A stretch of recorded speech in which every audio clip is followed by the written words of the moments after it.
Tropical, the island breeze, all of nature wild and free. This is where I long to be. Welcome to episode 3. I hope you guys liked my little song. Welcome back to Pop Palace. I'm Jack, and I'm so glad to have you back. Pop Palace is an exploration and a celebration of the iconic women in pop music history. Season 1 of Pop Palace, we have started with Madonna. We are currently on episode 3, as you can tell. And if you weren't able to listen to episode 1 and 2, that's okay. You can go back and listen, but I suggest you do because this all goes in sequential order and is in progress of time. So we started in episode 1 at Madonna's early beginnings from childhood in Detroit up to her debut release, Madonna. Then we moved on to episode 2 where we talked about Like a Virgin, all the scandals, the drama, the iconic looks, and tour. Here we are with episode 3, and we're going to talk about True Blue. This is such an iconic era that really defines Madonna. I hope you guys are excited to listen, and let's get started. It's the beginning of 1985. It's Hollywood. Madonna is on the set of her Material Girl music video. She is loving her life and loving her music. And something unexpected happens. She meets a new love of her life. This is when she meets the legendary actor Sean Penn. And if you don't know Sean Penn, look him up. Penn is a straight white man, typical handsome person, nothing super crazy, but look him up. Madonna, she's on the top of the world. She has 2 amazing albums under her belt, and now she just met the love of her life. Within 6 months of dating, Madonna and Sean get married on Madonna's 27th birthday. Madonna is madly in love, and it seems that the love goes both ways. After getting married, Madonna and Sean Penn end up starring in a movie together. This movie is called Shanghai Surprise, starring Sean Penn and Madonna. It was released in 1986, and it's an adventure comedy film directed by Jim Goddard, and it was a flop.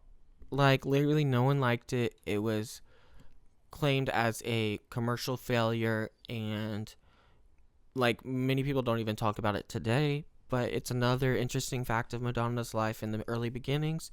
She was in a movie called Shanghai Surprise with her husband at the time. In case you're curious, I'll read you the summary.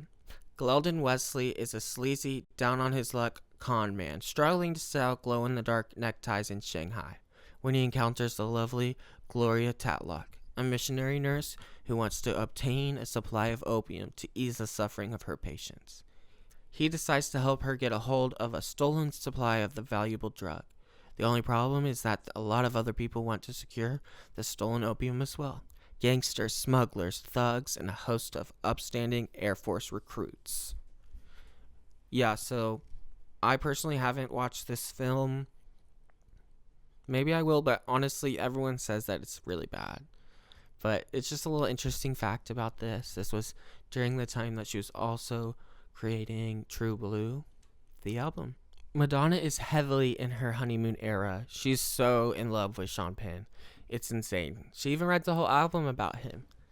And Madonna gets a lot of her inspiration for her next album, True Blue, from her relationship with Sean.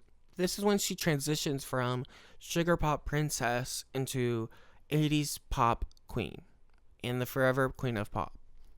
Not that her past 2 albums weren't good or anything. I love them. Everybody loves them.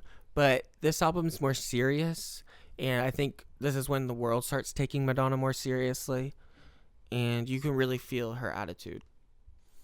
Daryl Essola, author of Madonna, Blonde Ambition, who is a longtime Madonna fan, described True Blue as a girlish album, the sound of a woman in love, made up of highly commercial dance pop, with lyrics that convey an upbeat message along with casual autobiographical references. It contains musical references to Motown sound and girl groups. Her love of Penn seeps into every song. Sean Penn described True Blue as the very purest form of love, and Madonna took that name and she created a masterpiece. It's kind of ironic that this entire album is dedicated to True Blue, the purest form of love, by Sean Penn and Madonna's love for Sean Penn, but she ends up asking her ex-boyfriend, Stephen Bray, to come help and produce this album with her. He doesn't do all the production, he actually helps with the songwriting and a little bit of everything, but he was pivotal on working on Like a Virgin, her past album. So with the help of Stephen Bray, she gets all the ideas and gets everything down, and she's ready to produce it. This is when she gets with Patrick Leonard. Patrick Leonard she met on her last tour of North America, and he comes and helps co-produce the album with her. Patrick Leonard is pivotal in making this album. Without him, it probably would sound a little bit different. He is a genius, and I suggest everyone go and look him up a little bit. But with Patrick Leonard and Stephen Bray's help, they create a masterpiece, True Blue, released on June 30th, 1986 under Sire Records. True Blue charted on the Billboard 100s at number 1 for 82 weeks. True Blue has also gone platinum 7 times according to RIA certifications, and it becomes Madonna's biggest selling album worldwide. This album is massive. So her first album's huge, second album even bigger, third album the biggest. It never ends. She's the queen of pop. She's taking her throne. Okay, let's talk the iconic cover of True Blue. This is one of my favorite album covers of Madonna, and I feel like it's really a staple in her discography. The album cover was shot by the photographer Herb Ritz, and it shows Madonna in her profile with her head thrown back and eyes closed against a sky blue background. Her skin is bleached out and her hair platinum blonde. So Jerry Hayden, who was working at Warner Bros. Art department, was given the task of editing the photos to adapt them into record covers. If you're a little confused, Sire Records, which Madonna released her music through, is a subsidiary of Warner Records, so it's kind of one and the same. The final photo was selected by Madonna. After the picture was chosen, they experimented with black and white, different tones, and they finally arrived at the blue tone. What I think was really interesting, though, is the way they decided to present the album in different countries. So, in the United States and in Canada, the cover did not include the singer's name. And Hayden, who was the art director, explained in an interview that the record company thought it would be cool to use a shrink wrap on the American releases, so that when the public took it off, they'd be left with a photograph of Madonna. In Europe, Warner felt that the name was needed as they did not want to risk messing with Madonna's popularity. So, I think that's so cool how even in different markets, they decide how to change the packaging based on what the fans like and what the fans tend to do. I currently do not have a True Blue vinyl yet. I know, shame on me. But I would like to collect both of those versions, and maybe if I'm lucky, I can even find one still in the sleeve that has the name on it.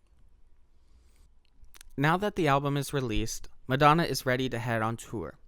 She heads on the Who's That Girl tour, and it's her first ever world tour. This is her first time ever performing in Europe and first time ever performing in Asia. And it's not that she hasn't had fans in those regions before. She has enough fans in those regions for it to make sense for her to fly across the world to perform for them. And like, are you kidding, guys? That's insane. Like, 1986. She didn't start that long ago, and now she's already across the world, and this is before internet time, so it wasn't like everyone could just search her up and know who she was. She put in the work, and it's really paying off right now. So Madonna describes this tour as a theatrical multimedia spectacular, and it definitely was that. This tour was technically, like in the specs and technology-wise, superior to her Like a Virgin tour. So she has screens now, and Madonna collabed with Marlene Stewart on the wardrobe, and she brought the idea of video characters to life on stage. So she recreated the video characters from her music videos on stage. She recreated scenes from True Blue, Papa Don't Preach, and La Isla La Bonita. Okay, and here we are with more drama with Madonna and the public. not even the public, the religious people. And obviously, this is going to happen. She loves to make drama and she loves to make statements. We know Madonna doesn't ever go long without drama or a controversy. And this isn't to keep her name in the public or anything like that. This is like her truly expressing how she feels, and it just ends up getting a lot of attention. So during her tour, she sings her song Papa Don't Preach live, and she dedicates the song to Pope John Paul II. And this did not go well, y'all. Like, this is insane. She is truly wild for this, but she dedicated the song Papa Don't Preach to John Paul, the Pope, and he decided to tell the Catholic Church and all of the Catholic believers to boycott Madonna. So, y'all, she is against the Pope, and she wasn't like, fuck you, Pope, I'm better than you. She just dedicated a song about a controlling father to the Pope, and he did not like it. And so he urged the fans to boycott concerts in every country, but honestly didn't do much. If anything, it probably made Madonna more legendary. No, it definitely made her more legendary, and she's never been afraid of anyone. And if you're going to be afraid of someone, it would be the Pope, especially growing up as Catholic. But it had no effect on the Who's That Girl tour, and it grossed a total of $25 million.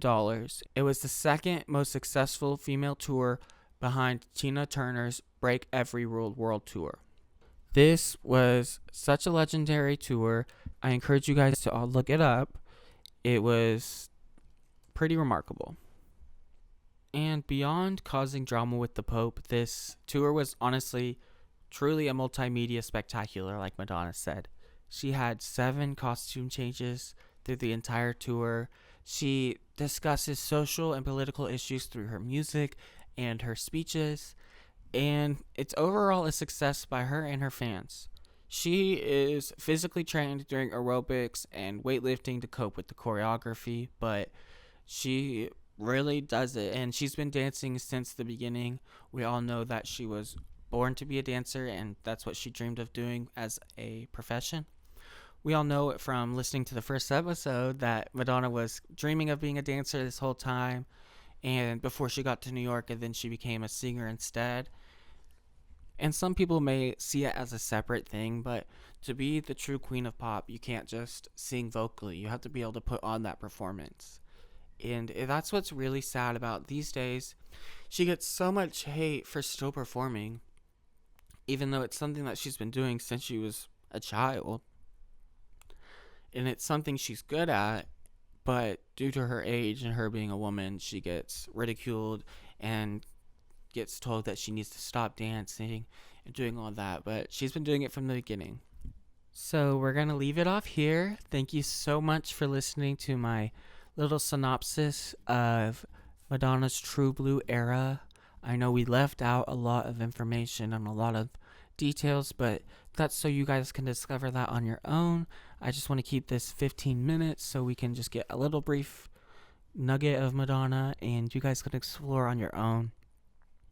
Some suggested media I have would be definitely, obviously, listening to True Blue from start to finish. And then you can watch the legendary or not so legendary Shanghai Surprise. I'll let you guys know if I decide to watch that. And then I would also recommend watching some YouTube videos of the Who's That Girl tour, so you can see that passion and drive that I'm always talking about Madonna having. And lastly, I am just excited about Madonna's Brazil show coming up.